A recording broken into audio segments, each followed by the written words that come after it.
Papa a été donc fait prisonnier le 15 juin 1940. C'est dans ce contexte-là qu'il m'a raconté la première rencontre avec maman. À un moment donné, il a vu une femme qui courait dans les labours, un Allemand qui lui courait derrière avec un revolver. Il a vu la femme qui s'est retournée, qui lui a donné un grand coup de pied dans les parties.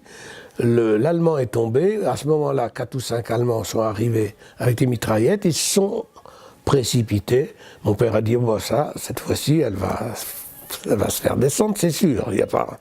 Et puis non. Et papa m'a raconté, eh ben, quand j'ai vu cette femme qui s'est sauvée et qui a fait ce qu'elle a fait, je me suis dit, cette nana, il me la faut. Pépé. Mon père avec un chevreau, là, tiens. Ouais. Donc, le 13 février 1944, l'évasion était organisée. Le maire de la Besace, que j'ai eu une fois au téléphone, m'a raconté comment ça s'était passé. Donc, les Allemands, l'hypothèse c'était qu'ils allaient chercher un couple avec un enfant. Et du coup, eh ben, ils avaient préparé une valise avec un espèce de double fond, tout ça, etc.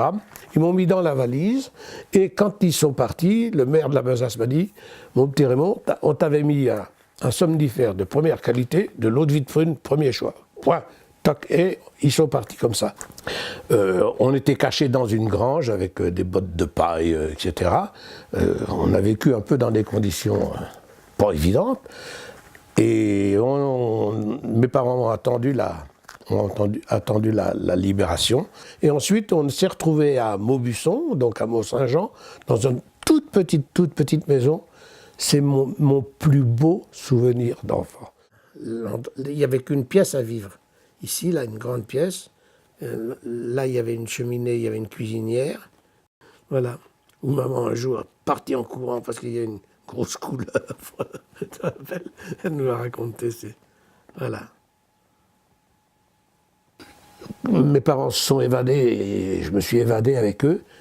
Et je suis construit sur des bases qui sont des bases fondamentalement de liberté.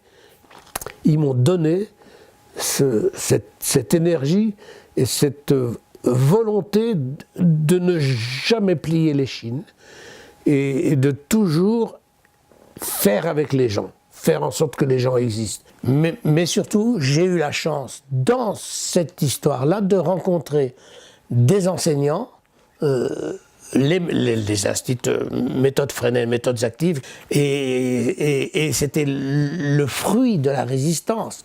C'est le fruit des gens qui se sont investis dans une vie, dans une bataille. La construction d'un espace pour vivre ensemble, les uns et les autres, les résistants, ça a fonctionné. Et moi, ça m'a apporté des choses. Dans mes engagements en l'éducation populaire, j'ai tout le temps dit ce que j'avais à dire. Ça reste encore aujourd'hui une vraie bataille. Je pense que c'est vachement important aujourd'hui de mener cette bataille du dire. Si on dit, on existe, et si on existe, on peut partager. L'écriture, ça permet de faire passer dans la moulinette des choses tranquillement, de construire des rythmes, d'apaiser. Je pense que moi, ça m'apaise, l'écriture. Parchemin, pense que j'ai un souvenir précis du lieu qui m'a inspiré, où on habitait avec mes parents. J'avais dit à ma mère que j'étais tombé dans l'eau et j'avais réussi à nager parce qu'il y avait des canards. Et c'est une histoire de gamin que j'ai racontée comme ça, une histoire de gosse. Tout ce que j'ai vécu au quotidien en tant qu'enfant, mais tout, la découverte là, que j'avais de la nature, la survie, mais en étant réaliste, en gagnant des sous, en vendant des écrevisses, des escargots, des vipères, machin, tout ça, c'était pour moi une manière de me construire. Ça, c'est sûr et certain. Moi, je me suis rattaché aux mots, voilà, les mots m'ont permis de partager, soit dans les dialogues, soit dans l'écriture, soit dans la poésie, soit dans la chanson, les mots, voilà. Je suis de nulle part, je suis donc bien partout, aux confins du Hogar, moi pleumeur vaudou. J'ai pas connu l'Islande, j'ai pas vu Tombouctou, mais le sable des Landes est infiniment doux. Alors qu'importe, la morgue du bourgeois retend dans la flanelle, et peu m'importe le bigodet niaisé expiant dans la dentelle, l'enfant traqué sur son chemin de pierre, du logis à l'école en liberté, à essayer sans cesse de jouer le bon rôle,